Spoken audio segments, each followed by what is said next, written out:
Bonjour, je traduis pour Joy Axelson et dans cette session on va voir les informations de base de Joël. Donc dans ce livre il est question de sauterelles et je ne sais pas si vous avez déjà été pris dans un nuage de sauterelles, mais essayez de vous imaginer.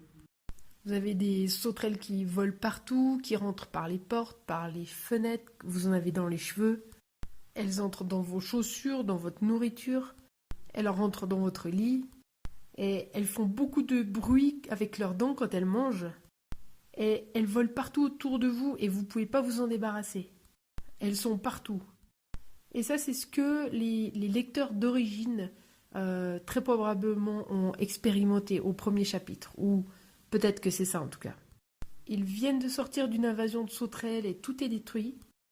Le pays, les champs, l'économie, tout est détruit. Il n'y a même plus assez de nourriture pour les animaux sauvages.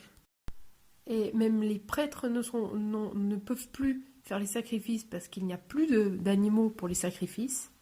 Donc tous les aspects de la communauté sont affectés par cette plaie. Et donc Joël leur amène cette image en leur disant « Mais regardez ce qui se passe. À cause de vos péchés, Dieu a amené le jugement. Et donc vous devez vous repentir. » Et donc maintenant j'aimerais vous montrer une vidéo de Fox News qui est sur YouTube et qui va vous donner un peu plus d'informations sur les sauterelles.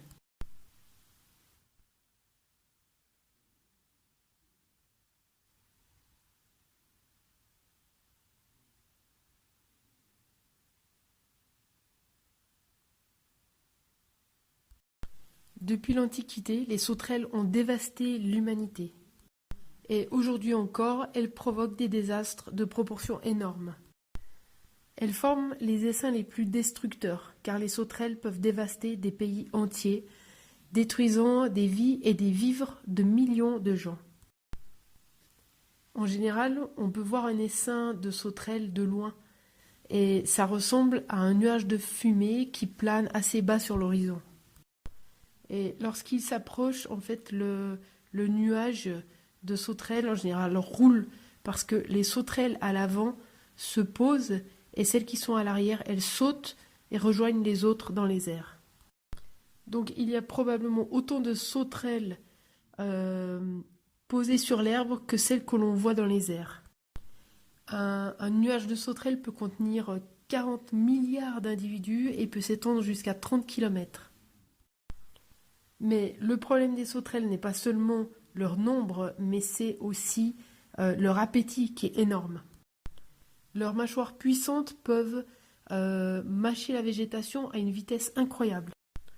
En un jour, un seul nuage de sauterelles peut consommer jusqu'à 100 000 tonnes de nourriture, assez pour nourrir 1 million de personnes pendant presque une année. Et maintenant, on va regarder qui est Joël. Son nom signifie « l'Éternel est Dieu ». Mais il ne nous donne aucune autre information sur lui-même. Il nous donne le nom de son père, mais il n'indique pas sous quel roi il a prophétisé, comme les autres prophètes. Mais on peut voir à partir des preuves internes qu'il a probablement vécu à Jérusalem, parce qu'il parle des murailles de la ville, parce qu'il connaît le temple et les pratiques dans le temple.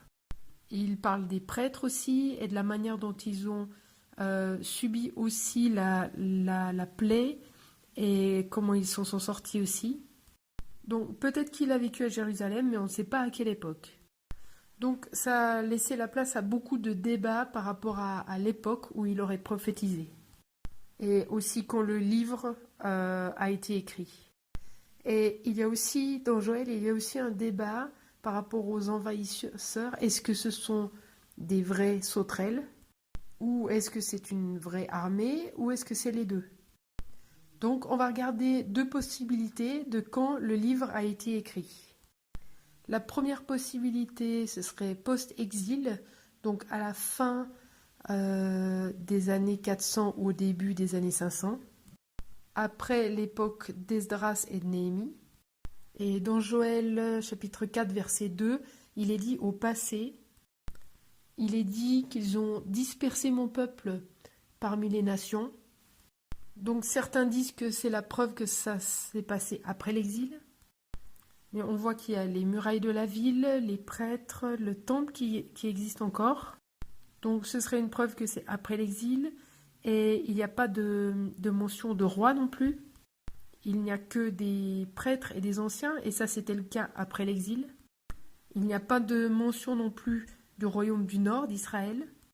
Il n'y a pas de mention de la Syrie et de Babylone non plus. Donc certains disent que c'est aussi une preuve que c'est après l'exil. Et il y a aussi une mention des Grecs qui sont venus au pouvoir plus après l'exil. Donc maintenant on va voir des preuves possibles pour avant l'exil. Et on va voir 3 possibilités. Et donc ça pourrait être à l'époque de Joas, en 835 avant Jésus-Christ environ, ou pendant l'invasion de Sénachérib en 701 avant Jésus-Christ, ou pendant l'invasion babylonienne en 587-586. Et donc les raisons pour cela, de nouveau, c'est parce que le temple et les prêtres sont mentionnés, et le temple et les murailles de la ville sont encore là. Elles n'ont pas encore été détruites par les Babyloniens, mais il n'y a pas de mention de roi, donc certains pensent que c'était pendant la période de la jeunesse de Joas, quand il était trop jeune pour régner, dans 2 Rois 11-21, ou peut-être en 587-586, quand il n'y avait plus vraiment de roi, mais que Jérusalem n'avait pas encore été détruite. Et il n'y a pas de mention non plus du royaume du Nord, donc ça voudrait dire qu'Israël est déjà parti en exil. Et il y a la question des Grecs qui sont mentionnés, mais certains disent qu'il y avait une relation bien documentée entre les Grecs et les Assyriens. Par exemple, ils sont mentionnés dans des écrits du roi Sargon, vers le 8e siècle avant Jésus-Christ, et donc ça pourrait être une preuve aussi d'une date pré-exil. Voilà, mais libre à vous de choisir quand vous pensez que ça a été écrit.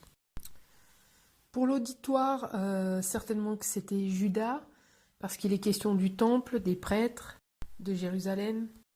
Et il semble que le royaume d'Israël était déjà parti en exil. Les thèmes possibles dans Joël, l'un d'eux c'est le jugement, avec l'expression « le jour de l'Éternel ». Joël ne mentionne aucun péché en particulier, ni d'idolâtrie.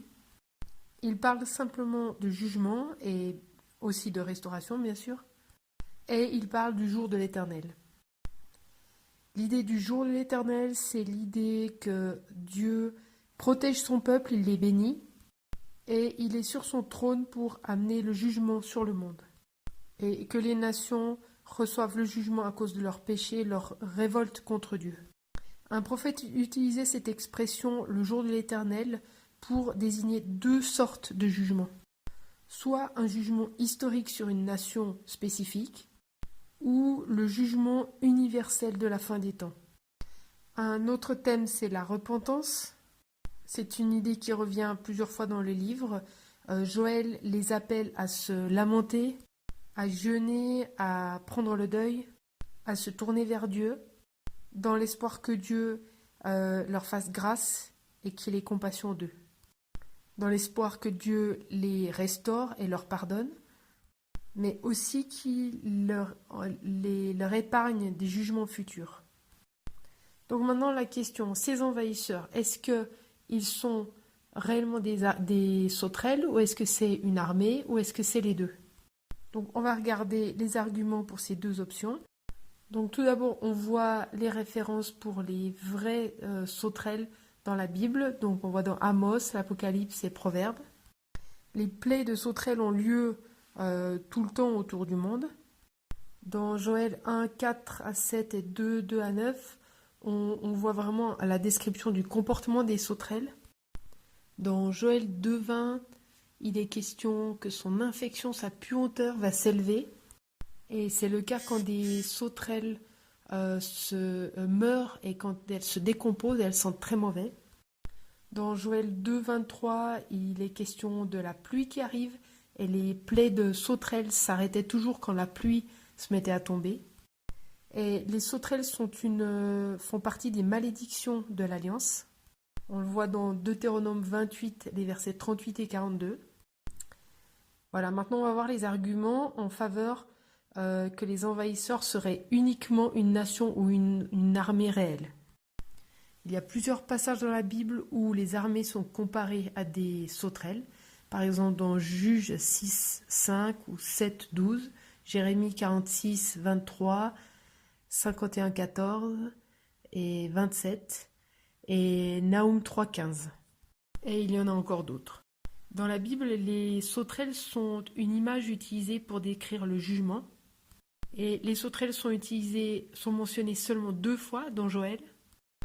Et dans Joël 2,20, il est parlé de nations du Nord, que Dieu envoie le jugement depuis le Nord. Et ça, il en est question aussi dans d'autres livres prophétiques. Dans Ésaïe, Jérémie, Ézéchiel, que Dieu envoie une nation du Nord pour amener le jugement. Alors que les sauterelles arrivaient plutôt de l'Est ou du Sud quand elles venaient en Israël. Au chapitre 2, verset 26, il y a la promesse que cette invasion ne va plus jamais arriver. Mais les invasions de sauterelles, par contre, arrivent tout le temps. Et au chapitre 4, il est question du jugement final des nations et il n'est pas question de sauterelles. Et Joël décrit l'envahisseur plus comme une nation, on le voit au chapitre 1, verset 6.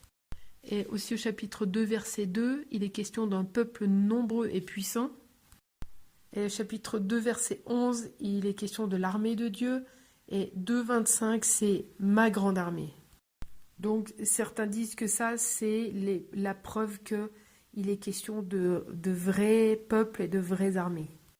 Mais on peut aussi interpréter en disant que dans le chapitre 1, ce sont des vraies sauterelles et dans le chapitre 2, c'est une vraie armée. Et si c'est cette interprétation qui est vraie, alors ça s'appellerait de la prophétie progressive. Donc si vous pensez que c'est seulement des sauterelles au chapitre 1 et 2, alors vous pouvez le dater soit pré ou post-exil. Mais si vous pensez que c'est une vraie armée, alors ce sera daté avant l'exil, parce qu'alors il s'agirait des Assyriens ou des Babyloniens.